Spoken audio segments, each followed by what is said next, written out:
A 25-year-old mother from Tennessee, her name Brittany Jackson, and her 21-year-old boyfriend, his name Jalen Hobson, made a false missing report in regards to the woman's 4-year-old daughter, her name Sequoia Samuels. On June the 15th, the mother, again Brittany Jackson, contacted police to inform them that her 4-year-old girl, Sequoia Samuels, was missing. She woke up that morning at 7:55 a.m., she claimed. The front door to the apartment was open and Sequoia was missing. Obviously, an investigation was launched, and it didn't take long for investigators to find the body of a child in the garbage cans that was connected to the apartment block concerned. During police interviews, the mother, who initially claimed that Sequoia wandered off in the middle of the night, finally the mother changed her story and now claims that her 21-year-old boyfriend, Jalen Hobson, beat 4-year-old Sequoia Samuels on multiple occasions, the last of which rendered Sequoia unconscious. The mother claims that she attempted to render first aid, but that failed. It was clear that Sequoia had died, according to the mother, at which point the mother's boyfriend got several garbage bags in which he put Sequoia Samuel's body. Now, within the article that I read through, there's no mention that Sequoia was dismembered, so I do hope and pray that that is not the case, but I am a little bit confused. We are told within the article that I've read through that Sequoia's body was placed in several bags, so it's given me a bit of a confusing understanding of exactly what happened. But either way, the mother claims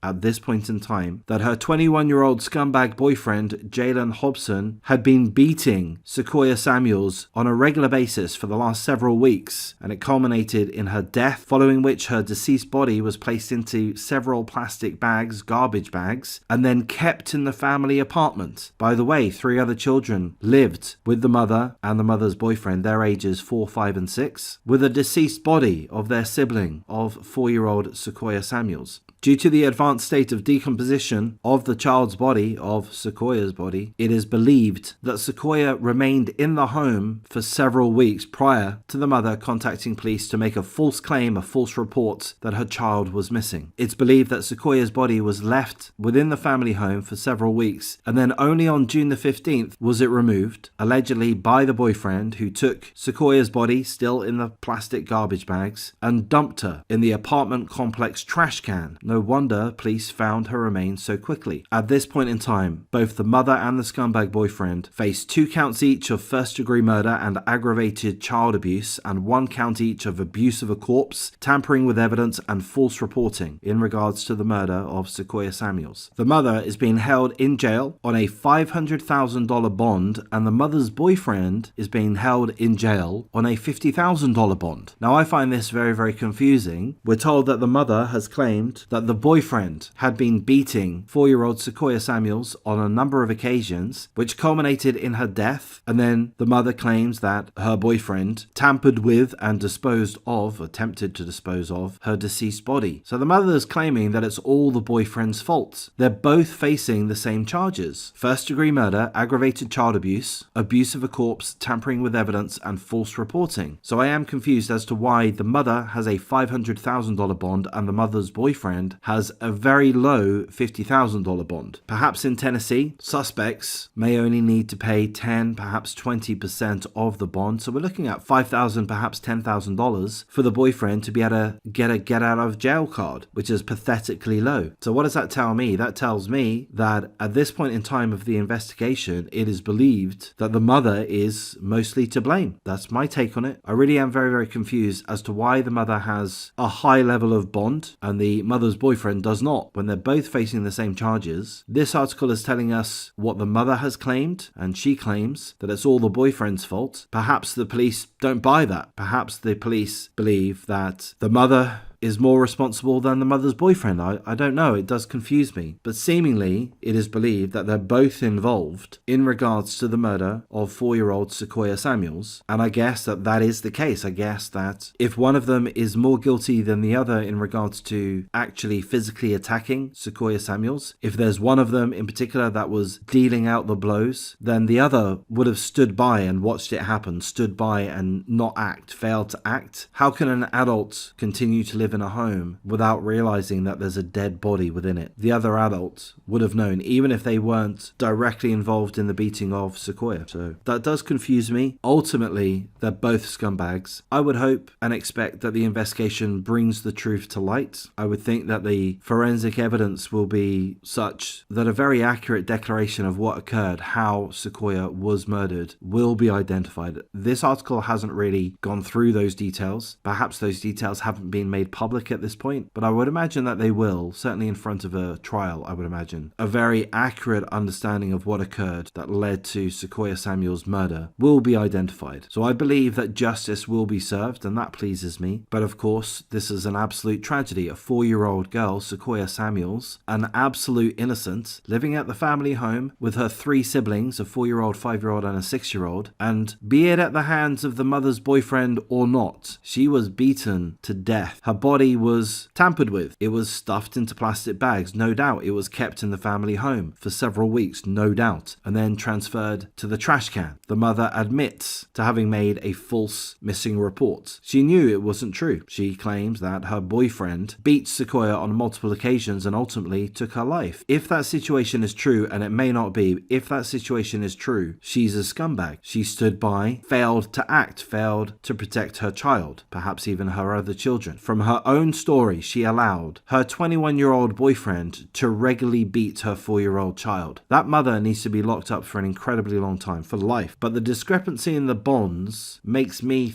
suspect that the investigators actually believe that the mother was more involved in the actual attacking of Sequoia. That's my take on it. Could be wrong. That's a guess on my part, speculation. Again, both the mother and the mother's boyfriend are facing the same charges, which includes first-degree murder, but the mother's bond is significantly higher than that of the mother's boyfriend. I'm struggling to figure out why that might be, and the only reason I can think of is that despite the same charges being applied to both, perhaps it's felt by the investigators that there's more evidence against the mother's involvement. I don't know, something along those lines. I'm going to say full condolences to really all those that are touched by this murder. That could be extended family members and could be the actual father of Sequoia. So it seems that the mother's boyfriend is not the father of Sequoia. We're not sure if he's the father of the other children that were living in the family home, but full condolences to all those that have been touched by this awful murder. Let's hope and pray that the other 3 children are safe and well, that they're put into good care, perhaps with a family member, a sane family member. Perhaps they're having to be put into the system. We don't know, but either way, let's hope they get the love and attention that they need. Seemingly, they've been in an environment in which their mother has allowed the mother's boyfriend to beat and murder their sibling. They would have been witness to that, at least to some extent. It's believed that Sequoia's deceased body was left for several weeks in the family home. Again, the children would have been aware of that to some extent, maybe fully aware of that. Maybe they've just got some kind of sense or fear of it. Can you imagine that? The confusion, the trauma that that would cause a child thinking, perhaps knowing that their sister is in the apartment in plastic bags, that she's dead. Perhaps they don't have a full comprehension of what death is, but they know it's not good, and they know or they fear that that's what's happened to their sister. So let's hope that the children are able to get all of the support they need. I applaud the $500,000 bond for the mother. I'm confused by the $50,000 bond for the mother's boyfriend. Having said that, I do trust, rightly or wrongly, that the police, the prosecutors know what they're doing. I think this will be an easy and shut case. The mother has admitted her involvement, or at least admitted to some part of involvement. Whether or not her story is 100% true, I guess we can doubt it is. But I would imagine the truth will come to light, and I would hope that both scumbags get sentenced accordingly. Life in jail for the both of them. That's what I would do. I can sense that won't happen though. I can sense that there'll be some level of leniency. If it's difficult for a jury to conclude if either party was more involved than the other, perhaps that's going to make sentencing more difficult. I don't know. I'm guessing. And I guess that's as much as I can say in regards to this terrible case. So I'm going to wrap things up at this point. If you appreciate the coverage, please do like, comment, subscribe, share the video as you see fit. If you're in a position to consider joining my memberships, please do. Thank you very much to my one member, Letitia. Appreciate that. But it's perfectly fine if you're not able to join the memberships. I'll thank you for your time and take care.